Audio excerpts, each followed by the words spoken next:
Quali sono i pilastri su cui si articola la vostra strategia digitale? Abbiamo 3 pilastri. Il primo sono le competenze, quindi un programma di formazione sul territorio con partnership importanti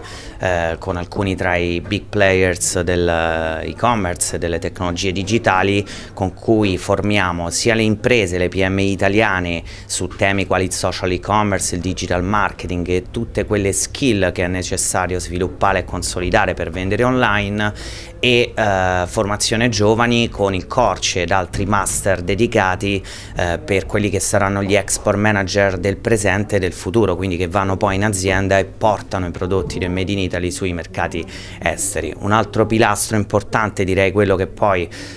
ci aiuta a portare le aziende sui canali della distribuzione internazionale, sono gli accordi con i retailer, quindi l'accordo con Yoox, l'accordo con Ocado.com il Regno Unito, insieme a molti altri che stiamo portando avanti e che di fatto vedono retailer digitali o tradizionali, quindi offline, che portano i prodotti dopo averli acquistati di aziende italiane e PMI totalmente absolute beginner sui canali digitali e li vendono nei mercati che riteniamo strategici, quindi Stati Uniti, l'Unione Europea e la Cina su tutti. In ultimo gli accordi con i marketplace come Alibaba ed altri che stiamo per lanciare entro il secondo trimestre di quest'anno, che ci vedono investire ingenti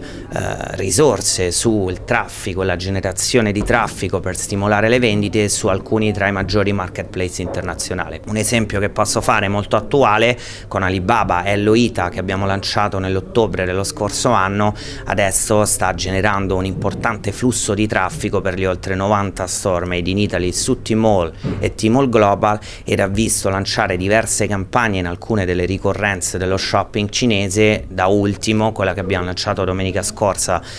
il 25 febbraio di quest'anno, nei punti vendita di diverse città di alto livello cinesi con Home e Fresh Hippo, che sono una